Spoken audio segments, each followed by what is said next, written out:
왜 안 넘어가? 야, 깜짝 놀랐잖아 진짜. 예, 안녕하세요. 예, 배상훈 정종권의 막장 토론의 정종권입니다. 예, 배상훈입니다. 예, 겨울 정원님, 카푸카님, 포청천님, 한다나님, 연아님, 조수정님, 루비루님은 처음 뵙는 것 같고, 예, 김화연님은 한두 번 뵌 것 같아요. 은홍님 예, 맞나? UNOK님, 예. 73님, 데보라님, 이효신님, 스르르님, 사르른가 스르른가, JJ님, 예, 반갑습니다. 아니 씨앗 리얼리를 안 그래도 나도 어떻게 읽으려고 하시나 싶었는데 스르르가 맞죠. 사리리라고 읽나요? 예, 소로로라고 있나요? 다들 반갑습니다. 멜로디님 예, 반갑습니다. 이제 오늘 내일이면 10월의 마지막 날이네. 10월의 마지막 날이면 항상 그 뭐냐 부르는 노래가 있죠. 뭐 이용해. 불러 듣지. 난 부르는데. 그 뭐죠? 이름이 뭐죠? 이용 예, 이용의 잊혀진 계절. 잊혀진 계절. 그렇죠. 그러니까 이 이용이 잊혀진 계절 이 사람이 1년 내내 굶다가 요 일주일 내에 폭발적으로 한다고 합니다. 그거 직접 자기가 얘기한 건데. 맞아요. 예, 10월 31일 그때쯤에 예. 이 노래를 거의 다 틀기 때문에 그때 쏠쏠하게 들어온다고 하고. 뭐 찾았군요. 예, 그리고 공연도 이때가 몰려 있다고 합니다. 그러니까 한 건이 한 방이 필요한 거죠. 인생 그렇게 살아야 돼. 그렇죠. 364일 그냥 조용히 있다가 한 방 딱 가잖아. 퐁당님. 예. 예. 다들 하여튼 이제 올해도 2달밖에 안 남았네요. 11월, 12월. 예, 그렇죠. 예. 자, 뭐 근데 오늘이 우리 노태우 각하에 그 가시는 날이라면서요. 예. 발인 오다가 차 타고 오다가 예. 오늘 어디 가서 뭐 노제 지내고 있다, 뭐 발인한다 그렇게 하더라고요. 그런데 저는 좀 착잡합니다. 물론 그 이 문재인 정부에서 이 국가장을 결정하게 된 여러 가지 정치적인 이유가 있을 수도 있지만은 아직도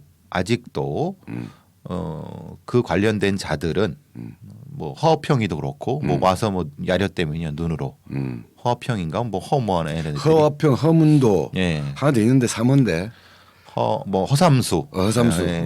그런 애들이 이제 장례장 와서 왜 야리고 그랬다 뭐 5.18 물으니까 이제 걔네들은 학살의 주범 나쁜 새끼들인데 전혀 인정하지 않고 있고 걔들을 처벌하지도 못하고 더더군다나 그때 당시 나타났던 아직까지도 실종되고 고통받고 있는 당시 5.18 당시의 계엄군에 의한 집단 강간, 집단 성폭력 사건에 대한 진실도 밝혀지지 않았습니다. 이거 뭐 지금 해는 건 발포자도 문제지만 사실 그런 부분도 전혀 밝혀지지 않은 상태에서 그 주범인 노태우를 국가장을 치러주는 게 맞느냐라고 하는 거예요. 내가 볼 때 국가장을 하면서 오히려 엿먹이는 것 같아. 이렇게 초라한 국가장은 처음 본 것 같아. 근데 그래도 국민의 예산을 국가 예산을 거기 드린다는 거에 대해서 그렇지. 그건 뭐 우리가 일단 용납이 안 되는 거고. 우리는 또 하여튼 노태우와 이렇게 싸워왔던 20대가 있기 때문에 아직 안 되고. 하여튼 근데 국가장 뭐 국장, 국민장, 국가장 지금 국가장하고 다 통합이 되잖아요. 네, 통합이 됐죠. 통합이 됐는데 뭐 진짜 뭐 조문하는 사람도 거기 뭐 좀 빵꾸 끼는 애들 뭐 약간 권력 있었던 애들 말고는 일반 시민 원래 국가장이라고 하는 거 국가가 이 장례를 주도하면서 일반 국민들의 애도의 마음들을 한번 추스리겠다 이런 취지인데 별로 국민들은 애도하는 게 전혀 없는 것 같아. 우리 노무현 전 대통령이나 김대중 전 대통령 뭐 하다못해 김영삼 전 대통령 때도 상당히 많은 시민들이 조문을 갔는데 그런 분위기가 역성됐고 근데 지금 이거는 그냥 뭐 어쨌든 연결식을 하든 오제를 하든 뭐 하여튼 5일장을 하든 뭐 근데 문제는 이게 선례가 되어서 근데 그 얘기를 많이 하잖아요. 무슨 이철이 뭐 정무수석이나 송영길이나 다 얘기하는 게 전두환은 안 된다. 아니 전두환이 죽을 때 자기들이 권력 잡고 있다는 보장이 어디 있어. 권력이 넘어갔는데 전두환이 죽었어. 그러면 문재인 정부의 노태우 국가장이 선례가 될 거란 말이지. 그렇죠. 예를 들면은 윤석열 대통령, 홍준표 대통령 둘 중에 하나가 된다면 얘 가정들을 한다면은 당연히 야 문재인 정부에서 노태우 국가장 했는데 전두환도 뭐 이렇게 하자고 하는데 그럼 그 논리 그걸 그렇죠. 제공해 주는 거죠. 제공해 준 거지. 그게 문제지. 뭐 자기들 예를 자기들 우리 문재인 대통령 임기까지 내년 3월까지 죽으면 그건 안 해줄 수 있겠지. 그렇죠. 예. 근데 이제 이철이가 애가 계속 재수 없는지 모르겠네요. 저만 그런가? 왜 그래? 우리 고등학교 선배야 그래도. 하여튼 뭐 내가 고등학교 선배하고 무슨 상관 있어? 나하고는- 욕할 수 있지. 종무석인데. 알았어. 예. 하여튼 근데 하세요. 약간 재수가 없어졌어요. 어쨌든 네. 그건 그렇고 뭐 그 정부에 있는 놈들 다 재수가 없으니까 그건 뭐 그렇고. 자, 우리는 우리의 숙제를 합시다. 자, 오늘의 사건 사고. 오늘의 사건 사고는 크게 양대 축이에요. 우리가 계속 아까 우리 누구냐 어떤 분은 오늘 우리 사건 사고 주제를 보니까 고구마 100개 먹은 것 같다라고 얘기하시는데 그래도 긍정적인 이야기도 하고 우울한 이야기도 하고 같이 그렇죠. 해보자. 그래서 경찰과 관련된 사건 하나는 의미 있고 긍정적인 소식 하나는 여전히 뭐 깝깝하고 답답한 상황들을 좀 다뤄볼 생각입니다. 하나는 그 암호화폐 예. 이더리움이죠. 예. 이더리움을 쉽게 말하면 그 불법적인 행위를 통해서 이렇게 해킹해가지고 몇백억을 헤쳐먹은 놈들을 이게 보통 암호화폐 시장에서는 그렇게 뭐가 이게 진행이 되면 이걸 환수하거나 잡아내거나 하는 게 거의 불가능에 가깝다고. 불가능하죠. 예. 그게 또 암호화폐가 보통 뭐 불법 뭐 예를 들면 사기 범죄 이런 것에 비용으로 사용되는 이유이기도 하잖아요. 이유이기도 하죠. 예, 예. 그런데 이번에 나름대로 경찰이 쾌거를 이뤘다면서요. 예, 어느 정도까지의 회수를 했다. 사실 아시다시피 블록체인 기술이 동원된 암호화폐라고 하는 것은 그 자체로 추적하기가 어렵다.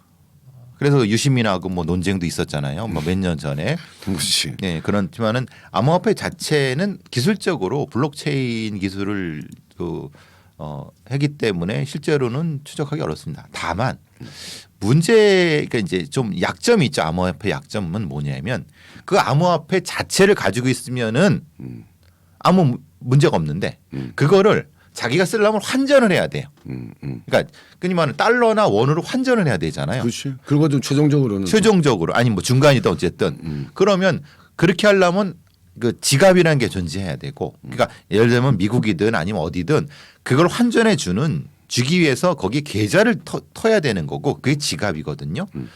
거기에 잠깐 들를 수가 있는 거죠. 보관돼 있거나. 근데 그러면은 그럴 그 과정에서 거기에다가 약간의 뭐라고 하나 형광색을 붙여 놓는다는 거예요. 암호화폐 자체에다가. 그러면 그걸 붙여놓게 되면 이게 이동하잖아요. 다른 데로. 이 이동이란 국가 간의 국경이 없으니까 그 이동하는 거를 추적할 수 있다는 거예요. 왜냐하면 거기에 지표가 GPS 그거 똑같네. 그 영화 같은 데 보면 FBI 이런 데 보면 연방정 범죄자한테 돈을 주는데 네. 돈에 뭐가 예, 형광 그거 잉크 색칠이 돼 있어 가지고 냄새 나고 뭐 연고 별걸 다 있습니다. 예. 그러니까 그 말하자면 여기 은행 털이한테 돈을 줄 때 그 돈다발 속에다가 냄새 그리고 여러 가지 형광색부터 우리 알려지지 않은 많은 기술들이 동원됩니다. 식별할 수 있는. 네, 식별할 수 있는 일반 민간인들은 모르지만은 그게 어느 뭐 게이트를 통과할 때 경보가 울리는 게 이렇게 됩니다. 예, 국제적으로 이렇게 FBI에서는 국제적 범죄를 그렇게 다루는데 문제는 이제 여기에도 똑같은 기술을 적용한 거예요. 그게 이제 말하자면은 뭐 여기 얘기되는 거는 기술 자체가 체인 널리시스 리액터라고 하는 거를 다룬 겁니다. 그러니까 예를 들어 암호화폐가 이렇게 길게 돼 있거든요. 왜 길게 돼 있냐면 이게 처음에 요만큼 돼 있는데 뒤에다가 하나 꼬리를 붙이고 이게 체인 리액션처럼 그래서 블록체인이 되는 겁니다. 이걸 붙여갖고 이게 하나의 단위가 되는데 여기 뒤에다가 이제 지표를 딱 붙이는 겁니다. 그래서 이것이 어디로 가든 다 추적할 수 있게끔 이게 이 기술인데 암호화폐 추적 시스템 핵심인데 이거를 통해서 이거를 활용해서 모두 못했습니다. 500억 정도에서 일부 한 50억에서 100억 사이 정도를 환수할 수 있다. 왜냐하면 그 환수할 수 있게 된 건 뭐냐면 그 지표를 가지고 있는 지갑이 유럽에 우리랑 형사 공조가 돼 있는 데에 있던 거예요. 그러니까 그 지갑 환전소가 있잖아요. 그럼 우리 경찰이 요청하는 거죠. 예를 들면 벨기에라든가 프랑스에다가 여기 범죄 자금입니다. 그 지갑 이게 저기 스테이 홀딩 주세요. 이렇게 그럼 물론 프랑스나 벨기에도 우리나라 지갑에 있는 걸 여기 똑같이 하겠죠. 상호주의니까. 그게 사람을 심하게 범죄인 뭐 송환 인도 조약 같은 겁니다. 그게 인터폴을 통해 서로 국제적 협약을 통해서. 근데 이게 전체가 500억인데 왜 50억밖에 못 하느냐. 지금 나머지는 어디 있는지는 알아도 아니면은 어디인지 알아도 그거는 조약이 처리가 안 돼 있고 실제로는 일부는 또 그 일종의 지표를 찾기가 어렵게 조각이 났거나 뭐 이렇게 여러 가지 기술이 또 있는 부분이거든요. 그래서 이렇게 이 경찰이 노력하고 있다. 좋은 얘기 해달라니까. 나름대로 과학 수사, 그렇죠. 특히 예. 암호화폐 같은 경우는 특히 뭐 일반 우리 저 민간인들도 많이 쓰지만 아까 범죄와 관련된-거나 금은 거래, 지하 경제와 관련되어서 많이 쓰고 사용되고 있기 때문에 그렇죠. 이 부분도 어떻게 관리할 것이냐 또는 추적할 것이냐에 대한 게 중요한데 저는 하여튼 뭐 그건 힘들다 이렇게만 알고 있었는데 어쨌든 어느 정도까지는 대응을 하고 있다. 어쨌든 대한민국 경찰이 2018년이더만 2018년 한 암호화폐 거래소가 보관 중이던 뭐 비트코인, 이더리움 한 500억 정도가 해킹을 통해서 탈취를 당했는데 이걸 지금 3, 4년, 4년 만에 추적을 하면서 잡아냈다는 거 아니에요? 네, 어느 정도까지는 사실은 그보다 훨씬 더 많이 잡아내야죠. 이게 시작이 되면은 더 많은 걸 잡아낼 수 있기 때문에 그런 거고 또 하나는 이제 여러분 이제 그 다크웹이라는 거 아실? 그 이상한 뭐 그 어떤 성착취물이나 이런 거 예. 이런 것도 왔다 갔다 하는 데죠. 여러분이 쓰시는 인터넷은 월드와이드웹 HTTP 주소 치잖아요.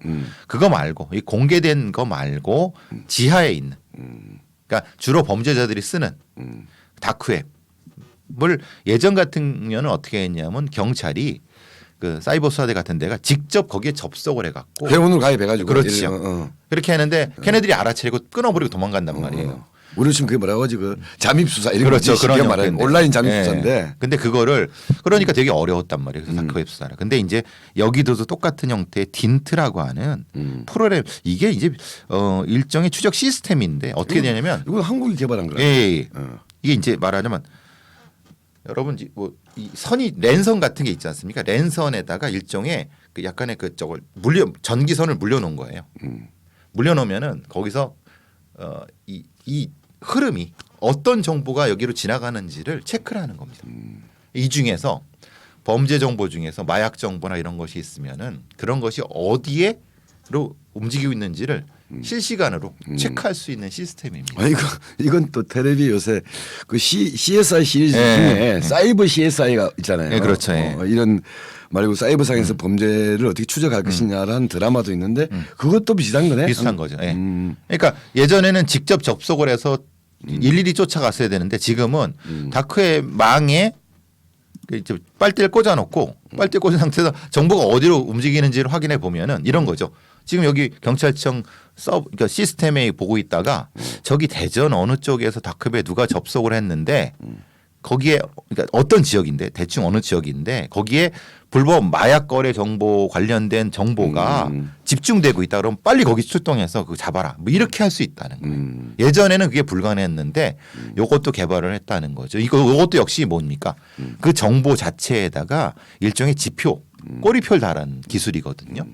근데 물론 지금 여기서 얘기하는 것은 왜 공개를 하게 됐냐. 다 이렇게 공개하면 범죄자들이 도망가지 않냐. 이미 이거는 범죄자들도 알고 있는 기술이기 때문에 그러니까 요건 공개되지만 이제 요걸 대응하기 위해서 범죄자들이 또 다른 걸 했겠죠. 요건 조금 시간적으로 조금 늦은 또 진화하겠지. 진화하는 서로 거죠. 진화를 예. 하는 거지. 그렇죠. 특히 과학의 영역에서는 저지른 놈 잡는 놈도 서로 상호 진화할 수밖에 없는 건데 그렇죠. 하여튼 근데 뭐 암호화폐 이런 어떻게 보면 약간 아까 앞서 얘기했지만 그게 뭐 잠입해야 되고 뭐 이렇게 하던 원시적인 방법에서 나름대로 과학 수사가 또 이런 사이버 공간이나 IT 기술과 접목되어서 의미 있는 진전들은 이루어지고 하고 있다. 있다. 이건 뭐 칭찬해야죠. 그렇죠. 우리가 90% 경찰을 욕을 하지만 네. 잘하고 있는 건 칭찬해야 되고 그렇죠. 이런 부분들이 조금 더 진화가 됐으면 좋겠다. 네. 특히 뭐 지난번에도 우리 이야기했잖아요. 요새 뭐 코로나 시대에 비대면 범죄, 비대면 범죄 대부분이 온라인에서 벌어지는 그렇죠. 거 아니야. 예. 이런 것에 대한 어떤 무슨 뭐 수사 또는 뭐 이게 잡아내는 이런 필요성들이 커지고 있는 시대이기 때문에 더더욱 이런 것은 중요하다고 보여지네요. 예. 근데 참 암호화폐도 알아. 난 암호화폐에 관련된 뭐 논문도 몇 개 읽어봤는데 잘 모르겠던데. 그러니까 이제 뭐 자연계이기 때문에 그냥 관심이 좀 자, 그럼 이제 네. 또 우리 경찰에 또 뭔가 답답한 사건 대표적인 게 두 가지죠. 장기 네. 미제 사건 중에 하나가 이제 그 제주도 보육교사 살해 사건. 네. 이것도 제주도에서 대표적인 장기 미제 사건이었는데 그렇죠. 결과적으로 최종적으로 용의자로 특정됐던 사람에 대해서 입증을 못하고 결국은 무죄가 됐다. 무죄가 나온 거죠. 최종적으로 무죄가 나온 겁니다. 아시다시피 제주 보육교사 그 살인 사건 같은 경우는 이게 정확히 언제 벌어진 사건이에요 이게? 이게 가만있어 보라. 예. 2009년. 9년도 말씀. 13년 전 사건이에요. 3년 전 사건입니다. 13년 전 사건에서 누구 용의자를 특정되었는데 경찰의 수사를 잘못해가지고 이러면서 그냥 어쩔 수 없이 풀어줄 수밖에 없었고 예. 상황이 조금 바뀌어서 2016년도에 그때는 알리바이가 깨졌는데 그렇죠. 이때는 이제 알리바이 문제가 해결되니까 2016년도 다시 구속 수사를 한 건데 그때는 증거가 부족했던 거죠. 그래서 최종적으로는 무죄가 된 거죠. 그러니까 이제 대법원 우리나라 형사법원도 엄격한 입증주의를 택하는 게 맞습니다. 그러니까 이 사건 같은 경우는 2009년도에 분명히 그 택시 기사가 새벽에 제가 설명하면 보육교사가 새벽에 남자친구 싸우고 헤어져서 콜센터에 전화했는데 뭐 예를 들면 전화가 택시가 안 맞았는데 그리고 나서 뭐 전화를 새벽 3시경에 했는데 새벽 4시부터는 전화가 끊어지고 그때부터 실종 상태가 되고 실종 상태가 된 거죠. 그리고 나서 8일 뒤에 발견됐죠. 발견됐는데 한 20km 정도 떨어진 데서 발견된 거고. 그게 배수로에서 발견됐고. 그래서 추정하기로는 그 시간대에 그 보육교사 있었던 시간을 지나갔던 택시들을 다 탐문해 본 거고 그래서 약간 이제 좁혔던 거였죠. 좁혔는데 거기에 반전이 일어납니다. 그러니까 좁혀니까 이 용의자가 나타난 거예요. 이게 이제 특정이 된 거예요. 근데 거기서 반전이 일어난 거는 제가 항상 어제도 말씀드렸고 좀 그냥 비판을 많이 했던 것이 부검이란 놈이 엉뚱하게 이 사망 추정 시간을 실종되고 다음 날로 추정해 버린 거예요. 그러니까 발견되고 그러니까 이제 예를 들면 아니 거꾸로죠. 그 사망 추정 시간 자체를 2월 발견된 게 아마 8일 날 발견됐는데 6일. 1일 날 실종돼서 근데 결국 시신이 발견된 건 6일. 6일이죠. 예. 그러니까 발견되기 얼마 전으로 사망 추정 시간을 추정해 버린 겁니다. 예. 그런데 근데 그때 문제는 그때 이 택시 기사는 알리바이가 있었거든요. 6일 발견됐으면 예를 들면 5, 6일 정도에 있는 알리바이가 있는 거지. 있었죠. 예. 근데 실제로 형사들은 문제 제기했던 게 그런 겁니다. 아니 1일, 2일 날 그 실종됐을 때 실종되고 나서 사망이 한참 뒤라고 하면 그럼 이 여자는 어디 있었냐. 이 여자가 어디 납치돼 갖고 감금돼 있어야 되는 것이 아니냐. 그게 말이 되느냐. 그러니까 그래서 실질적으로 그게 아니라 사실은 실종되고 바로 살해가 된 후에 그렇게 6일이 아니고 8일이네. 그러니까 8일 맞습니다. 예. 그래야 맞다. 예. 근데 그거 가지고 이제 그거를 부검이가 아니다. 그러니까 발견되기 바로 전 24시간 예. 내에 사망한 나는 거다. 사망한 거다라고 해버리니까 당시 용의자는 그냥 풀려난 거죠. 왜냐하면 알리바이도 있으니까. 있고. 그래서 저 분명히 저거 범인인데 어쨌든 그 부검이의 24시간 알리바이가 있으면 줄 수가 없잖아. 예. 그래서 그러니까 이제 사건 자체가 이제 붕 떠버린 거죠. 그런데 한참 뒤에 이제 그걸 수사했던 사람들이나 이런 사람들이 이제 다시 한번 생각해 본 거죠. 뭐냐면은 이게 왜 부검이가 그렇게 그 개선할 수밖에 없었느냐라고 했더니 제주도의 고지대 약간 산간지대가 서늘한 냉장고 효과가 나타날 수 있다. 그러니까 실제로는 실종되고 바로 사망해서 배수로에 버려졌는데 그게 부패라든가 이게 안 되고 냉장된 상태로 유지가 된 것은 결국은 바깥에서 서늘하게 계속 있었기 때문에 부패가 안 됐다. 그래서 이런 오류가 생긴 거다. 그래서 이제 그 다음에 했던 게 돼지 부패 실험을 한 거죠. 예. 실제로 돼지, 그러니까 인체와 유사한 돼지 고기, 돼지를 그 배수로에 갖다 놓고 그게 가능하냐 실험해 봤는데 가능하다. 당일날 가능하다 나온 거죠. 가능하다. 그럼 그래서 이제 그게 받아들여져 갖고 결국은 이 용의자를 다시 체포해서 수사를 하는데 문제는 그거예요. 그래 좋아. 그러면 이 사람이 그럼 실종되고 바로 돌아가셨다고 치고 그래서 이 사람이 용의자가 범인일 가능성이 높아. 그럼 증거가 뭐야?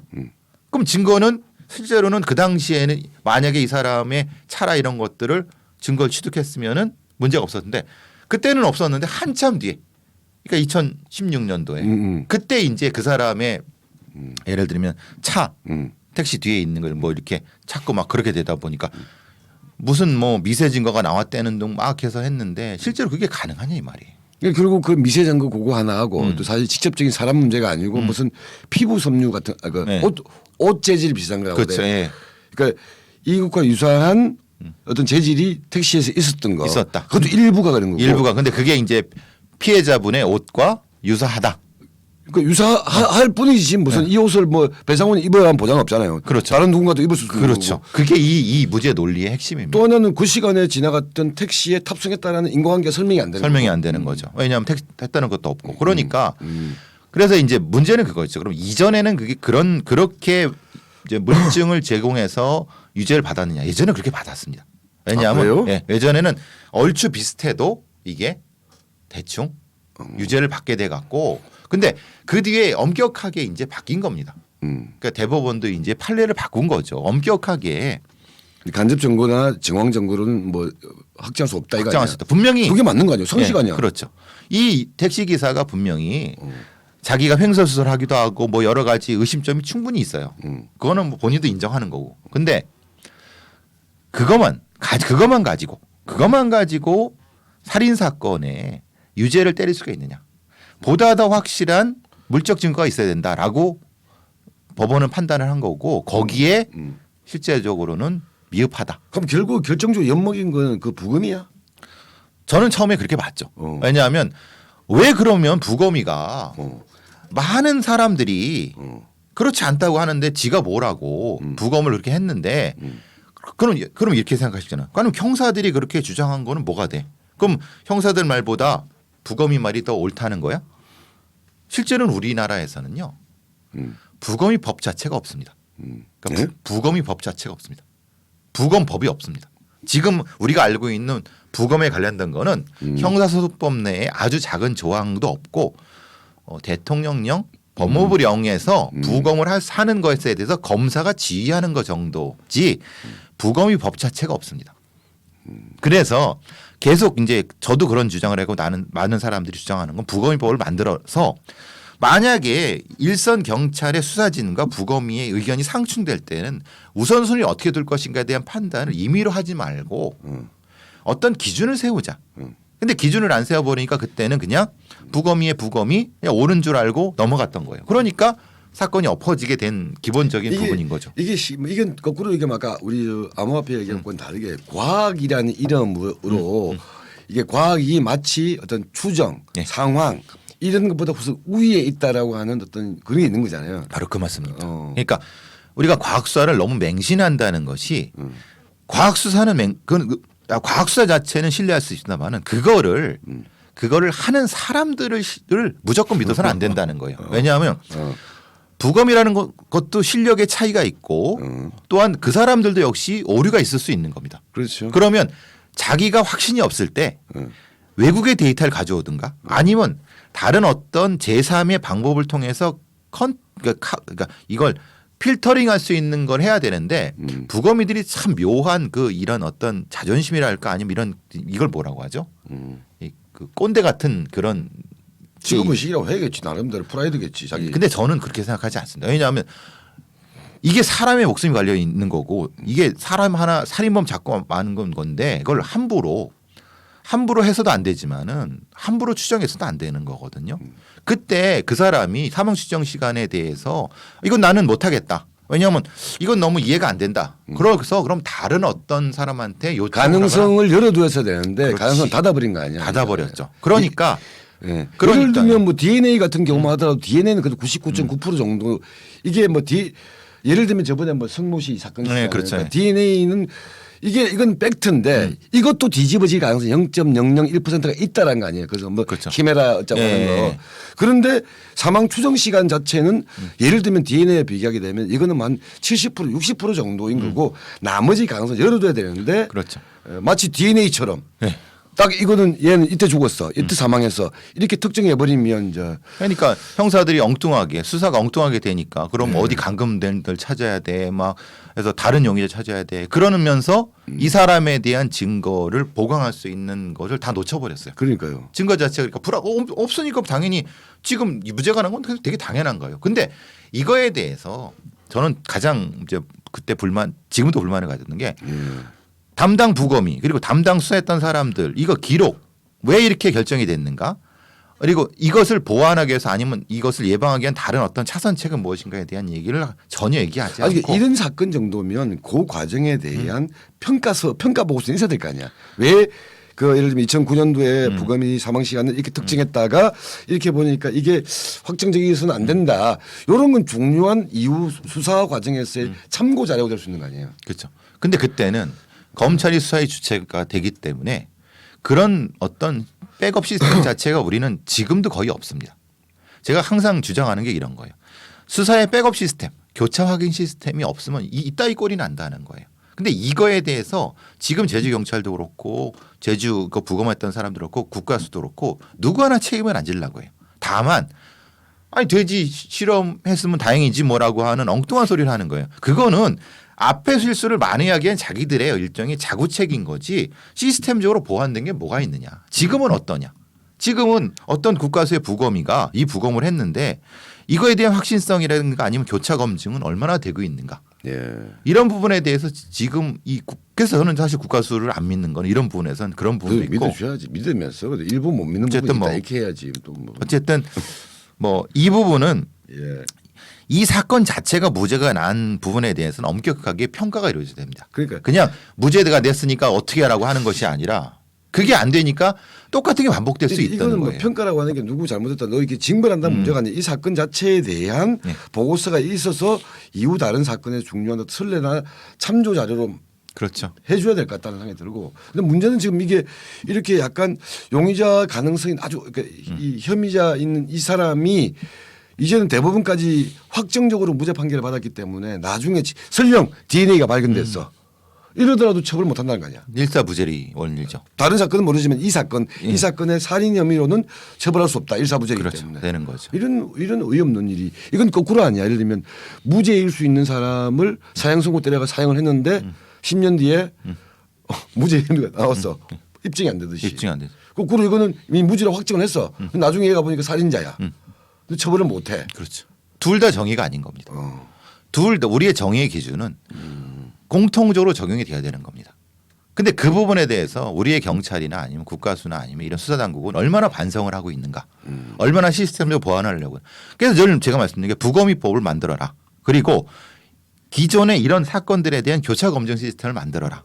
지들이 잘났다고 하는 거 니들 잘난 건 아는데 제3의 전문가들에 대한 확정적이지 않은 불확정적인 형태의 것은 교차 검증을 해야지만이 이게 가능하게 되는데 이거에 대한 입을 꾹 다물고 다 지들 잘났다고 하니까 국민들은 상당히 헷갈리시는 거예요. 그러면 누가 어디서 잘못된 거야? 이게 그러면 운이 없었던 거야? 아니면 뭐가 실제로 그 사람이 범인이 아니야? 헷갈리시잖아요. 그러니까 분명히 이건 백서를 만들거나 뭔가 평가를 만들어서 그렇죠. 당연히 책임이 있는 사람은 책임을 져야 되겠지만 이건 책임의 문제이기보다는 향후 대비 예방의 문제. 재발 방지겠지. 그렇죠. 재발 이런 사건 언제든지 재발할 수 있는 거고. 그렇죠. 이렇게 되는 겁니다. 예. 그리고 또 이것과 유사한 건 아닌데 이것도 텔레비에서 방송에서 많이 나왔던 그 만삭 아내인데 이분이 또 이제 캄보디아 출신의 예. 이주 여성이죠. 결혼 이주민 여성이죠. 보험 사례로 남편이 이게 살인한 거 아니냐라는 의혹이 있었던 사건. 이거 뭐 그것이 알고 싶다고 나오고 많이 나왔죠. 많이 나왔죠. 이 사건도 최종적으로는 그 남편에 대해서 무죄가 확정이 형사적으로 무죄. 그리고 결국은 이게 이제 결국 보험 사례 의혹이었기 때문에 보험금 소송 돈 내놔라 네. 소송까지 걸었는데 소송에서도 그 남편이 이겼답니다. 이겼죠. 그러니까 무슨 생명 무려 25개 넘는 거에서 액수는 95억이지만 지연 합치면 105억이 된다고 합니다. 그러니까 그때까지 그 95억에 대한 이자가 붙으니까 100억이 넘는다고 하는데요. 형사적으로는 무죄가 났습니다. 이것도 역시 마찬가지 건 뭐냐면 이 사람이 범인이라는 얘기가 아니라 이 사건 자체가 이렇게 엉망이 된 것은 뭐냐면 일단은 부검도 안 했어요. 그 돌아가신 분은. 그리고 나머지 다른 형태의 수사 자체가 기초적인 수사 자체가 안 돼 있었어요. 우리는 그걸 잘못 알고 있는데 차도 폐차가 됐어요. 그 증거도 역시 뭐가 되냐면 이 부검 그러니까 피해자의 혈액부터 뽑은 것이 아니라 그 폐차되기 직전에 차량 유리에서 이거 취득한 거예요. 그러니까 이 과정을 보면은 판사들이 이걸 무죄를 때릴 수밖에 없는 상황이에요. 그리고 또 하나 이 보험 가입 부분에 대해서 명확하게 경찰이나 검찰이 제대로 입증했다고 보기는 저는 어렵다고 봅니다. 이것이 다 감춰져 있어요. 그러니까 언론이나 이런 거 제대로 보도를 하지 않고 또 걔네들도 수사가 진행되는 부분에 미진한 부분 때문에 분명히 이게 무죄가 난 부분이 있는데 이거를 정확히 지적을 안 해주니까 도대체 그러면 이게 이 사람이 진범이 맞아 아니야? 그럼 이 수사와 기소는 뭐가 얼마나 잘못된 거야? 라고 하는 부분에 대해서 그냥 붕 떠 있는 거예요. 그냥 그러니까 누구도 책임지지 않는 거예요. 만약에 예를 들어 만약에 이게 진짜 이 사람이 진짜 범인이었는데 수사가 엉망이고 기소가 엉망이어서 그랬다고 하면은 이 억울함은 어떻게 풀 거예요? 이 돌아가신 분 그리고 그 뱃속에 있던 그 아이 그리고 이런 부분들에 대한 기준이 없다는 거예요. 지금 제가 말씀드리는 게. 근데 이게 이 사건 아까 제주 그 택시 사건 예, 보육교사 살해 사건 같은 경우는 1심, 2심 대법 전부 다 일관되게 무죄 나왔죠. 근데 이거는 이 그 만사간의 보험 살해 사건 같은 경우는 1심에서는 무죄, 2심에서는 무기징역이 나왔죠. 유죄 나왔죠. 예. 무기징역이 나오고 대법원 가서 파기환송되어서 또 하다가 최종적으로 무죄가 나온 거죠. 예. 그러니까 이것이 그래서 그때도 똑같습니다. 그러니까 이제 일종의 범행 동기. 예를 들면 이만큼 보험을 들게 된 이유가 뭐냐. 그리고 또 하나는 이 사람이 한 달에 수입이 얼마나 계상할 수 있느냐. 그러니까 어떤 사람은 한 달에 어떤 언론은 한 달에 한 1,500만 원을 번다. 그래서 500만 원 보험 넣는 건 별거 아니다라고 하는데 상식적으로 보험료만 500만 원을 낸다는 게 생명보험에 그게 만 상식적이냐. 이런 부분들이 제대로 구현이 됐느냐. 그러니까 이제 구증이 됐느냐. 그리고 아까 말씀드린 더 큰 문제는 물적 증거 부분에서 얼마나 제대로 했느냐. 여러분 많이 보셨지만은 그 트럭이 상향등을 켜고 들어오다가 이제 약간 하다가 꽝 부딪히는 상황이 그게 이제 그거 싶다 이거는 나옵니다. 그걸 어떻게 해석할 것인가 가지고도 전문가들이 여러 얘기를 했어요. 또 그런 부분에 대한 기준 부분도 모호하고 그러니까 이거는 수사와 기소가 제대로 된 거냐 얼마나 제도가 된 거냐 그 평가는 어떻게 되냐 이 말이에요. 그냥 무죄 나왔으니까 유죄 나왔으니까 이걸 가지고 하는 게 아니라 범죄로서는 평가가 교차 분석이나 교차 검증이 돼야 된다. 그렇지 않고 그냥 이렇게 넘어가면은 똑같은 보험사는 지금 그 뒤로도 요 비슷한 보험사는 무죄 난 거 많습니다. 거제도에서도 사건도 무죄가 났고요. 또 다른 건도 무죄가 났습니다. 낚시 사건 아시 인천의 낚시 그 사건 같은 경우도 그것도 사실은 그 남자친구가 풀려났습니다. 이런 어떤 계속 반복되고 있는 실패를 누가 책임지느냐 이 말이에요. 아무도 책임 안 지고 있어요. 아 근데 난 이런 거 보면 이게 또 경찰은 그렇다 치더라도 이 보험사가 또 어떤 놈들이야. 그냥 안 좋은 놈들이잖아요. 그렇죠. 예. 그러니까 얘들도 자체 수사단 팀을 꾸리고 다 하잖아요. 그러니까 근데 이게 그래서 진짜 아닌 건가? 들 수 있잖아요. 그렇죠. 예. 왜냐면 아까 그 앞에 사건은 보육교사 살인 사건 달리 이거는 보험인 문제가 걸려있기 때문에 그렇죠. 경찰 수사 능력 플러스 보험사의 수사 능력까지도 다 했는데 결국 입증을 못한 거 아니냐. 그러니까 저는 이 뭐 남편의 유무죄에 대해서 따지려고 하는 게 아니에요. 그건 뭐 최종적으로 무죄가 났으니까 형사적으로. 근데 거기에 가는 어떤 과정에 대한 평가가 제대로 됐느냐. 그게 안 됐다고 하면은 이거는 유무죄와 무관하게 시스템에 심각한 문제가 있다. 그리고 수사 역량에 문제가 있다. 그럼 이걸 계속 반복할 거냐? 아니면 기준을 어떻게 바꿔서 법이라도 바꾸는 뭘 해서 물적 증거의 어떤 부분이 어느 정도까지가 했을 때 유죄로 된다. 뭐 이런 정도까지는 해야 되는데 이걸 전적으로 판사의 심증에 맡기고 그리고 수사에 대한 어떤 평가나 어떤 재검토가 없는 상태에서는 이게 무슨 문제가 되냐면은 변호사들이 돈을 벌게 되는 구조가 돼버려요. 100억 보험이에요. 여기에 그러면은 거기에 달라붙었던 변호사는 얼마나 많은 수임료를 얻겠습니까?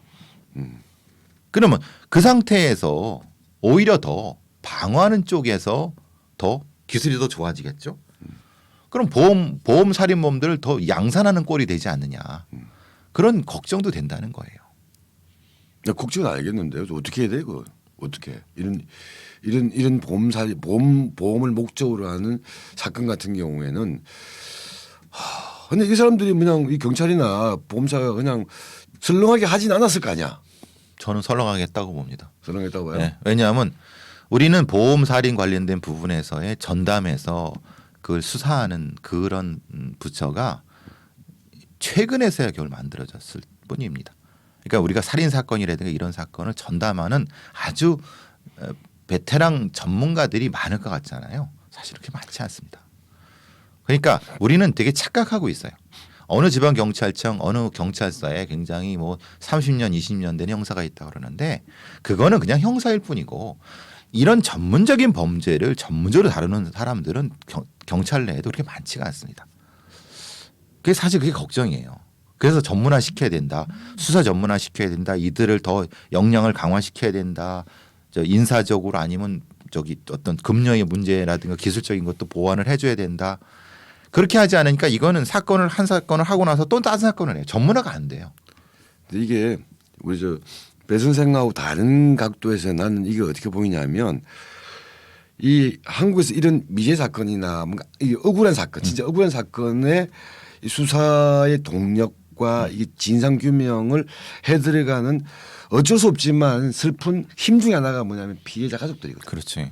근데 이분은 캄보디아 출신의 이주 여성이야. 가족이 없어요. 가족이 없는 네, 거야. 그렇죠. 이게 면 네. 이건 누가 보더라도 만약에 한국인 여성이 이렇게 됐으면 한국인 여성의 가족들 있잖아요. 그렇죠. 이게 이해가 됐겠어요? 그렇죠. 이해가 안 되면서 어디서 하소연을 하고 끝까지 물고 늘어져고 하다못해 안 되면 청와대 국민청원도 그렇죠. 올리고 이렇게 했을 것 같은데 이분이 뭐 캄보디아 출신의 그 이주 여성이다 보니까 또 그런 부분들이 부족들이 사실 이 사건을 끌고 나가는 과정에서의 약간 말씀하셨던 느슨함이라든가 아니함 뭘 이렇게 좀 방조한 것도 아닌가 이런 생각도 들더라고요. 저는 약간 일부러 그래서 이제 기억나실지 모르겠지만 미국 같은 데서는 그 중남미 출신의 그 파출부라고 해야 되나요?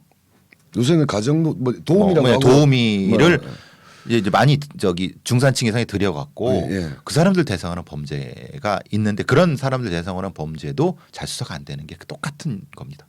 왜냐하면 그 사람들이 죽어나간다 한들 가족이 없기 때문에 그냥 수사가 미진한 거기다 거죠. 거기는 보통 보면 이거 불법이거나 미동놈 그렇죠. 경우가 많기 때문에 그러니까 우리랑 크게 차이가 없는 겁니다. 그러니까 내가 왜냐하면 저분이 어느 분이 말씀하셨듯이 저런 걸 목적으로 해서 일부러 국제 결혼 네, 맞습니다. 조수정이 예, 예. 목적을 가지고 처음부터 국제 결혼 했을 거라는 의구심에 대해서 반박을 못 하는 거야. 예, 저는 조수정님의 말씀에 전적 동의합니다. 과거에 불과 몇 년 전만 해도 그걸 전담으로 그런 분들을 이제 수입해가는 브로커가 있다는 얘기는 저는 알고 있었습니다. 직접 그 경찰한테도 그런 얘기를 들었어요. 이런 브로커가 있다. 근데 이게 보험 살인을 목적으로 그런 거 아니라 일정 정도 이제 와서 이런 걸 하다가 보니까 이렇게 일종의 공범으로 가입시켜 버리는 거죠. 교통사고 내 갖고 거기 피해자 인양해서 이렇게 하는. 자, 그러면 우리 저 수재로버님도 물어봤는데 우리 지난번에 한번 그런 이야기는 했잖아요. 한국에서의 형사범죄 검거율이 미국이나 일본에 비하면 엄청나게 높다. 네. 통계적으로 통계의 이게 뽀록구다. 그렇죠. 이게 약간 사이비다 이렇게 네. 얘기하고 한번 있었는데 그럼 객관적으로 이런 강력범죄에 대한 한국 경찰의 어떤 수사력을 비교한다면 그러면 지표가 있는지는 모르겠는데 그 지표라고 하는 게 결국은 통계치일 건데 그렇죠. 통계치 자체가 약간 허구나 과장돼 있다고 우리 얘기를 한 거기 때문에 과장된 거죠. 그러면 이제 통계로는 얘기할 수 없다고 한다면 심정적으로 볼 때 어떻습니까? 그러니까 이제 사례로 보고 봐야 되나 아니면 기술력으로 봐야 되느냐. 그러니까 분명한 거는 한국의 CSI 기술을 중남미라든가 아니면 동남아 쪽에서 배워가려고 합니다. 기술적으로 높고 우리가 이제 저기 그 동유럽에서 벌었던 그 배가 침몰돼서 사람 많이 다쳐 죽었던 그 사건에 기억나시죠? 예. 거기 가서 지문 확인하고 뭐 이런 거. 헝가리 그 예, 무슨 강, 예, 예. 다뉴브 강, 네, 맞아. 거기서의 그래서 확인하러 가고 그러는데 예. 그런 기술적인 거는 높습니다. 근데 문제는 그걸 가지고 실제로 수사적인 차원에서 범인을 검거하는 데 있어서의 그 확률은 확신할 수가 없습니다.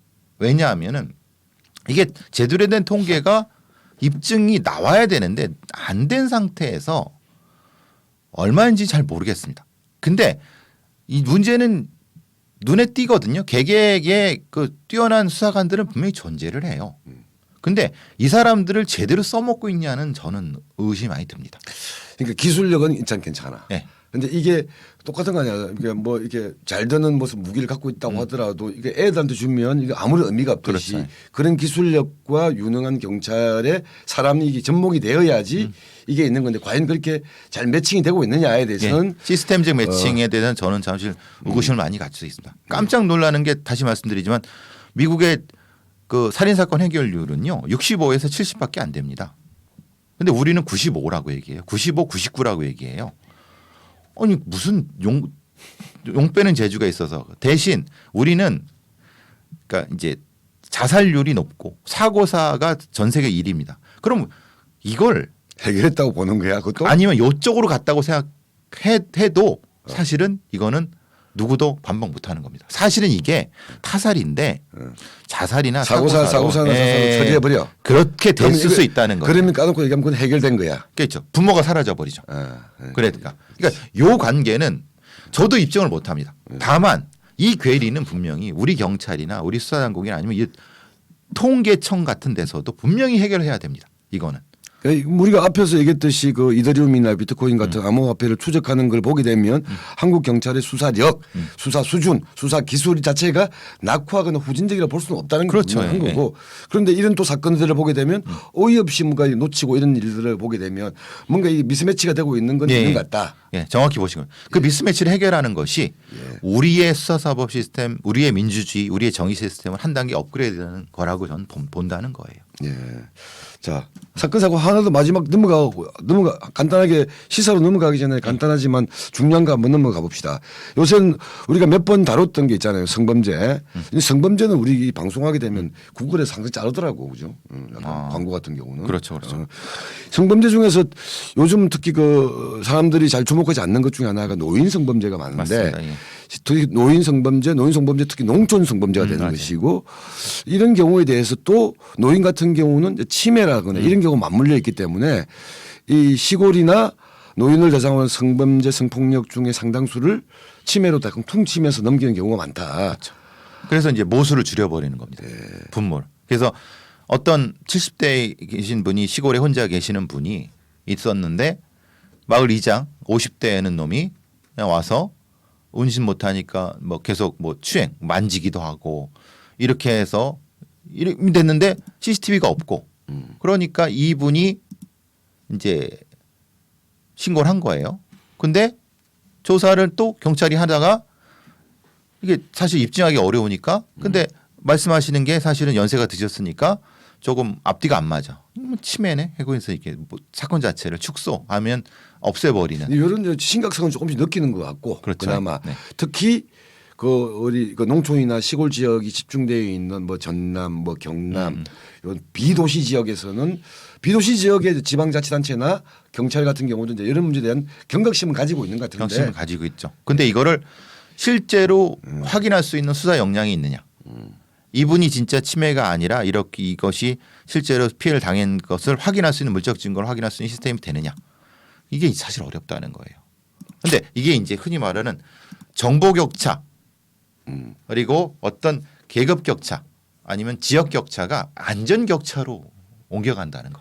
그러니까 안전이 시골 같은데 안전이 취약해진다. 오히려 서울은 경찰도 많고 그나마 있는 어떤 이런 시스템의 건 많은데 근데 시골 같은 데는 인프라가 부족하고 그러니까 정보 격차 떨어져. 그러니까 안전 격차로 넘어가는 이건 우리가 분명히 해결하고 넘어가야 된다라는 생각이 들어서 치매 얘기는 나오겠습니다. 예, 그 얘기는 뭐 다음에 또 네, 기회가 되면 한 번 더 얘기를 하고요.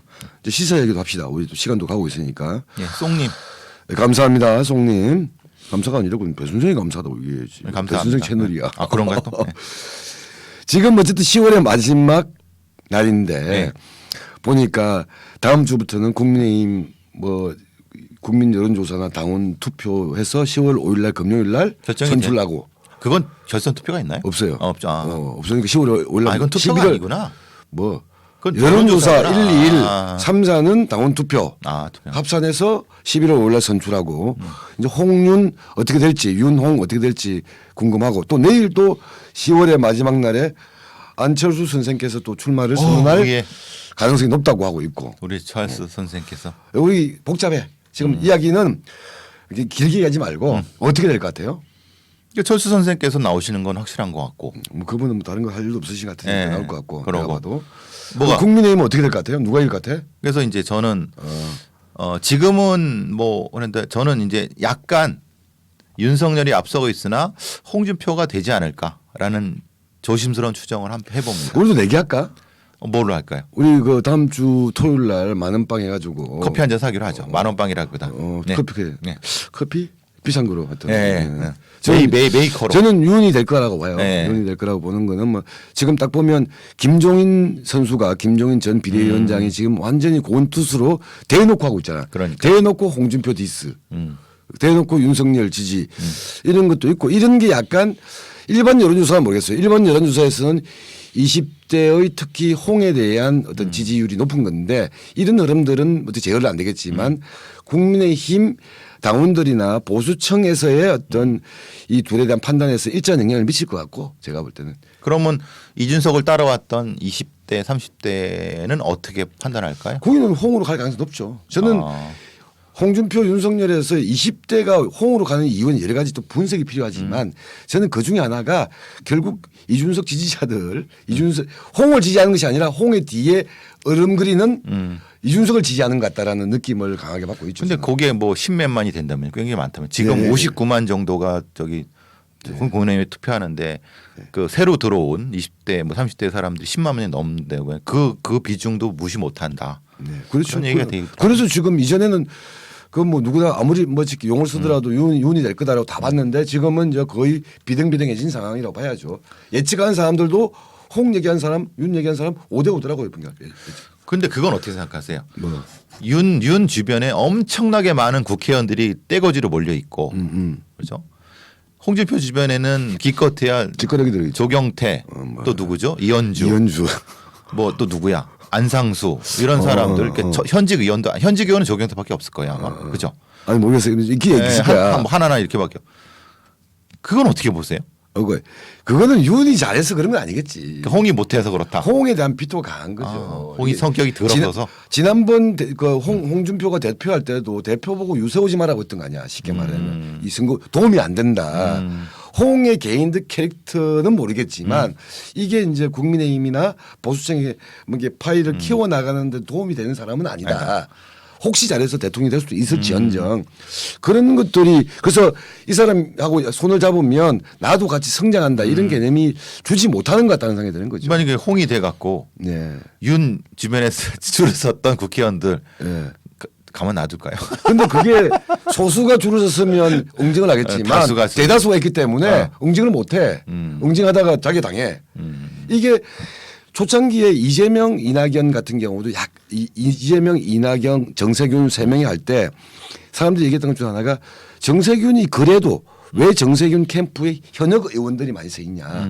이건 국회의장도 해봤고 그렇지만 결국은 정치인들의 어떤 대표성들은 가지고 있는 건데 역시 중요한 건 대중성이니까 거기에서 이 정세균은 탈락한 거고 이낙연, 이재명도 예를 들면 6대4, 7대3 정도로 이낙연의 의원들은 더 많이 가 있어요. 많았죠. 예. 그런데 결국 이제 민심에 이걸 가지고 있는 이재명을 못 이긴 거죠. 그런데 그래도 거기 있는 4대6, 3대7이야. 예. 지금 절대적이잖아요. 홍준표, 윤석열은 1대9야. 1대9도 안 될 걸요. 그 1대9도 안 되는 이런 상황이기 때문에 여론에서의 이게 지지율이 아무리 앞서 나간다고 하더라도 그 당심이나 보수층 내에서의 이거를 제끼기는 힘들지 않을까라는 게 저의 만약에 네.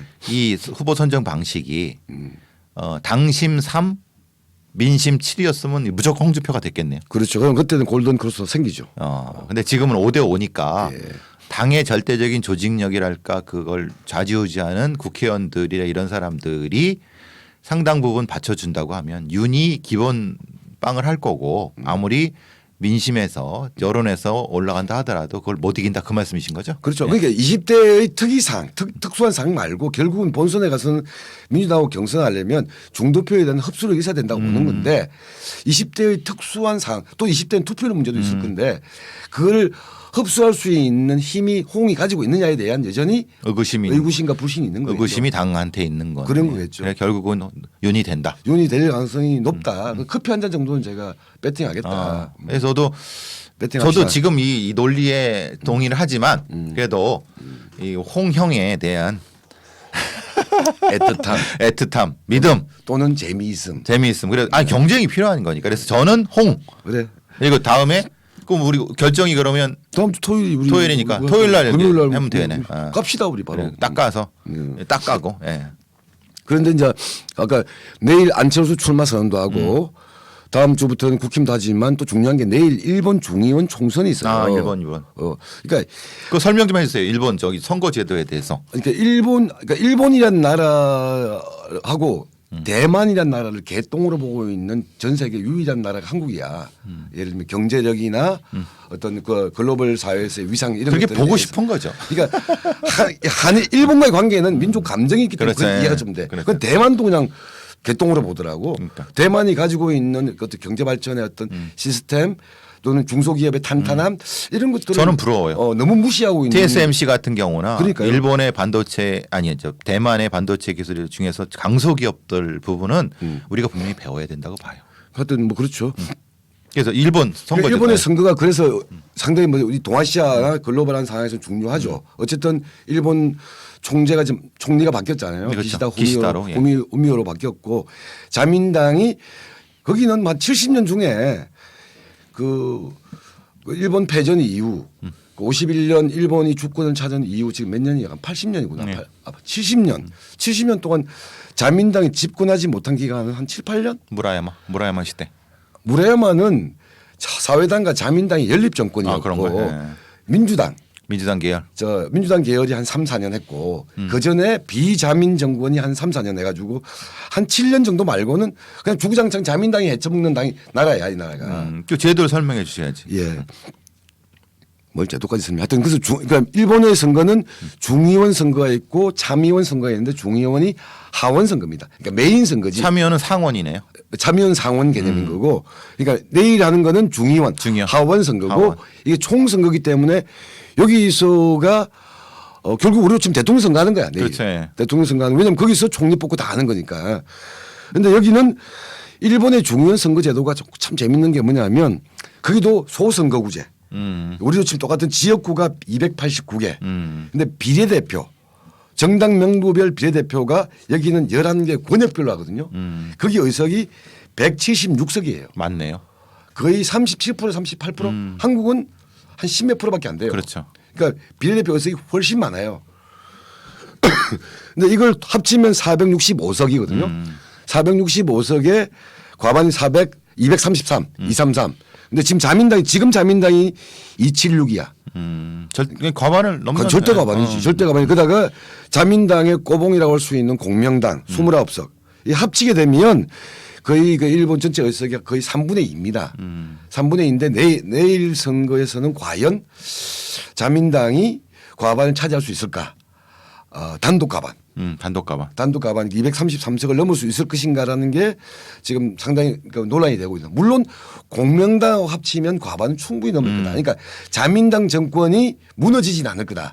연립 정권이 되더라도 무너지진 않을 거다라는 거는 그건 확실한 거의 거고. 확실한 것 같고 다만 자민당 혼자서 과반을 차지할 수 있을 것인가가 내일 선거에서 관건이고 왜냐하면 자민당 혼자서 안 되면 공명당한테 손을 벌려야 되고 그렇죠. 공명당한테 아쉬운 소리 해야 되고 그렇죠. 강요도 배분해야 되고 배분해야 되고 또 공명당하고 자민당은 약간 차이가 있는 것에 대해서도 세게 못 나가고 그렇죠. 이런 부분들이 좀 있습니다. 이런 부분들이 있고 거기다가 거기는 우리하고 똑같은 거 있잖아요. 그 패스트 트랙까지 개무시할 수 있는 절대 의석이라는 게 있잖아요. 절대 반지. 거기도 261석이 되면 모든 상임을 그 한 당이 다 먹을 수 있어요. 5분의 3 정도 되나요? 5분의 3보다 약간 작은 것 같더라고요. 그 정도 의석을 확보할 것이냐. 그러니까 과반 233부터 상임위를 독식할 수 있는 261석까지로 왔다 갔다 할 수 있느냐. 이런 문제였는데. 보통의 추정은 그저 중간 아닌가요? 240. 그렇죠. 그 정도 보죠. 그 정도로 보죠. 그런데 이게 왜 변수냐면 일본 정치가 한국 정치의 미래가 될 수도 있어요. 왜냐하면 자민당이 워낙 오래 해먹었기 때문에 자민당의 지지율이 지금 좀 많이 떨어졌대요. 근데 자민당 지지율 얼마인 줄 아세요? 뭐 50, 60? 지지율 35에서 40% 정도예요. 그럼 제1야당 거기 제1야당이 입헌민주당입니다. 입헌민주당 지지율 얼마일 것 같아요? 10에서 12예요. 차이가 많이 나네. 3배 이상 차이가 나는 거야. 그러니까 그 밑에 입헌민주당, 국민민주당 등등이 있는데 10%, 8%, 6%, 5% 이런 야당들이 그러니까 좀 있는 거야. 이게 힘을 못 쓰는 거죠. 왜냐하면 소선거구제에서 1대1로 붙잖아요.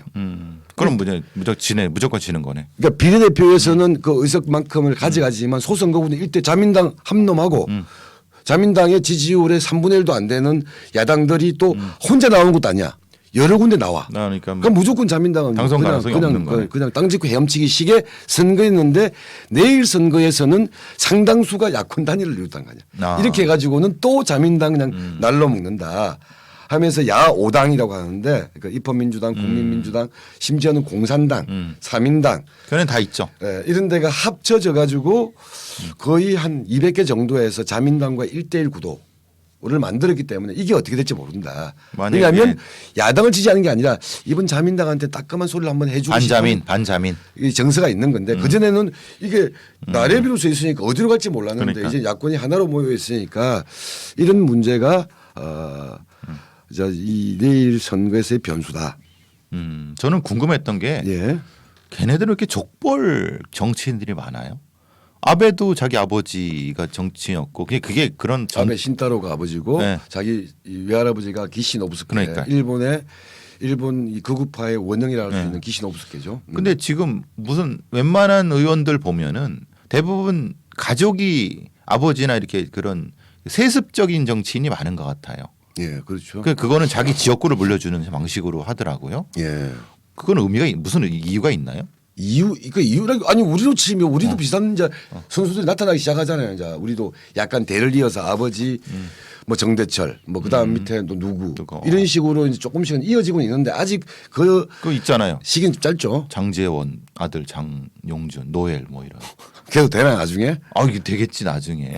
누구야 남경필도 남경필이 아버지였고 남광훈과 이렇게 또 쭉 오시고 그리고 이게 있는데 유승민도 그럴걸요 아마? 그렇죠. 유승민은 정치 모르겠는데 아닌가? 예. 하여튼 우리가 모르지만 근데 걔네들 일본은 대놓고 족벌이 많은 것 같아요. 우리는 그래도 사실 좀 그렇게 많은 것 같지는 않은데 예.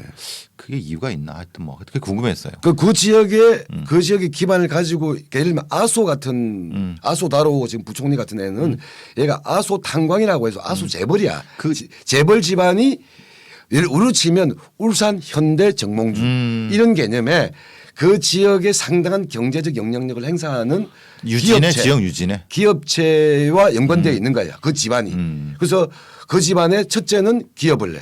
둘째는 정치를 하고. 그럼 첫째는 둘째를 도와주겠죠. 이렇게 해서 대를 이어져 오는 문화가 현대가처럼 그렇게 되는 상당히 있는 거죠. 근데 그거는 우리보다는 훨씬 세지만 우리와 무관한 것 같지 않아요. 그렇죠. 예. 우리도 이제 울산 그렇지만 또 예를 들면 평택이나 아니면 뭐 여기 뭐 수원이나 뭐 이런 데도 뭐 사실 뭐 범이지만은 뭐 삼성 계열에서 누가 뭐 나온다 뭐 이렇게 하는 가족은 아니지만 그런 식으로 지역을 장악하고 있는 사람들이 있긴 있는데 그렇게 크지는 않은 것 같고. 예.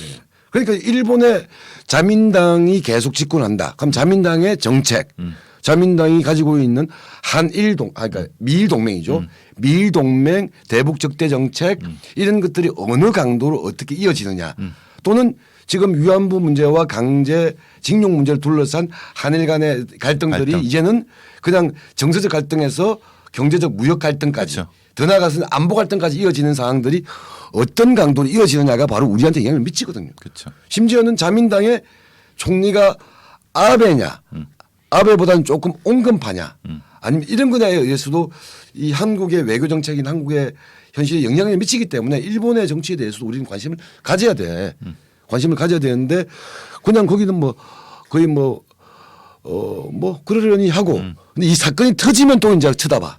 이러면 안 된다라고 보는 거고 그래서 일본 내일 중의원 선거가 자민당의 안정적이고 독점적인 그 과반 이상을 확보하느냐 이게 약간 떨어지느냐 이런 것들이 좁게는 한일 관계 넓게는 뭐 글로벌 정세나 이 한반도 주변 정세에 미치는 영향이 크다. 그래서 관심을 가져야 된다. 걔네들은 투표율이 얼마나 돼요? 그래 높지 않다고 알고 있는데. 아니요, 거기는 중의원 선거는 이게 선거 우리하고도 비슷하지만 거기는 초창기에는 거의 90%에 육박하는 투표율입니다. 지금 많이 떨어져 가지고 한 60% 전후 좀 많이 떨어졌어요 지금. 그래도 뭐 높네요. 높은 편이에요. 우리는 50이 안 될 경우도 있었잖아요. 그러니까요.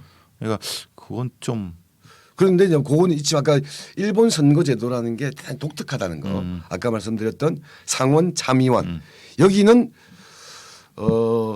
중대선거구제예요. 그러니까 예를 들면 홋카이도에서는 홋카이도를 하나로 해가지고 참의원을 뭐 10명 이렇게 뽑아. 예를 들면 작은 지역에서는 2~3명 뽑아. 상원 선거 제도가 다르고 중의원 하원 선거 제도가 다르고 그다음에 우리로 치면 서울시 부산의회 같은 광역의회 선거가 다 다르고 기초의회 선거 다 달라요. 근데 한국 선거보다는 훨씬 더 이 비례대표의 비중 그러니까 이 1대1 이런 선거 지역에서 뽑는 것이 아니라 정당 명부별 비례대표의 비중 자체가 훨씬 높다라는 거. 그게 정당 정치를 하려고 그러는 거죠. 그렇죠. 그게 또 내각제잖아요. 그러니까. 내각제이기 때문에 다당제일 수밖에 없고 다당제가 되려면 어쨌든 의석의 비율 정당 명부가 될 수밖에 없는 거네요. 그렇죠. 약간씩을 해가지고 뭐 약간 소수 정당이라 하더라도 의석의 역할들은 줘야 되는 게 있는 거죠. 그런 문화가 있는 거죠. 전체적으로 우리도 내각제로 바뀔 가능성이 있나요? 저는 내각제로 가는 게 맞다고 보는 맞다. 거고 맞다고 보는 거고 왜냐하면 저 대통령제라고 하는 거는 그러니까 미국 한국 정도 말고는 약간 오히려 좀 정치 후진국들이 많이 하는 그쵸, 스타일이에요. 유럽은 거의 대부분이 내각제 그렇죠. 대부분 그렇죠. 내각제이고 비례대표제이고 그렇지만은 명목상의 대통령은 존재하는 그렇지만 대부분은 내각제 실권은 내각 중심으로 운영이 되는 거고 되죠.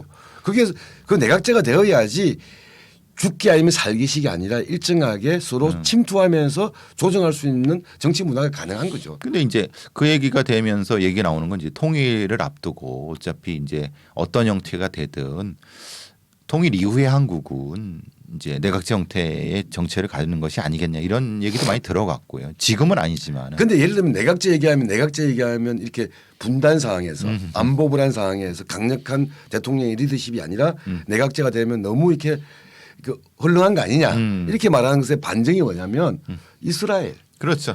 이스라엘이라고는 중동에서 우리하고 맞먹는 정도의 안보위를 가지고 있는 언제나 이스라엘은 로켓가 날라오는. 거기는 내각제 중에서도 초울트라 순수 내각제야.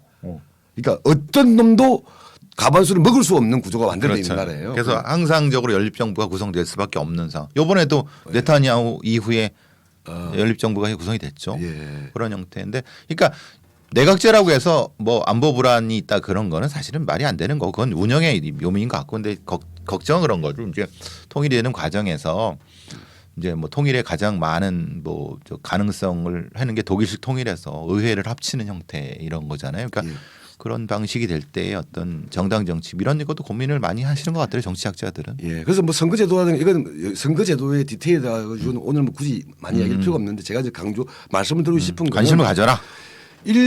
일본에서 정치적 흐름들, 일본에서의 경제적 흐름들은 우리가 많이 봐요. 그렇죠. 일본 자동차 산업의 동향, 반도체 움직임, 뭐 이런 것들. 반도체 이런 거는 한국 경제계에서는 이미 살펴봐. 왜냐하면 그거는 직접적으로 수출 경쟁에서 부딪히기도 하고 그렇죠. 또 왜냐하면 이 경쟁 상대고 그러니까. 이게 또 우리 옛날로 치면 이게 지금 많이 무너졌지만 수직 계열화 있는 구조 내에서 사실 우리가 무슨 현대자동차 얘기하고 뽀다고 나는 뭐 상품을 얘기하지만 거기에 들어간 부품들은 대부분 다 일제 아니면 그렇죠. 대만제거든요. 네, 그렇죠. 그러니까 이런 것은 쳐다보는데 일본의 정치적 흐름, 일본의 사회적 흐름 이런 부분들을 면밀히 관찰하면서 필요하면 우리도 코멘트를 한다거나 이렇게 해주는 역할들이 있어야 된다라고 보는 거죠. 그냥 뭐 저 새끼들은 뭐 나쁜 새끼들 이런 식의 감정적으로 갈 문제가 아니다. 그리고 저는 이게 일본만이 아니라 대만에 대해서도 그렇게 봐야 된다. 그렇죠. 우리 주변국이고.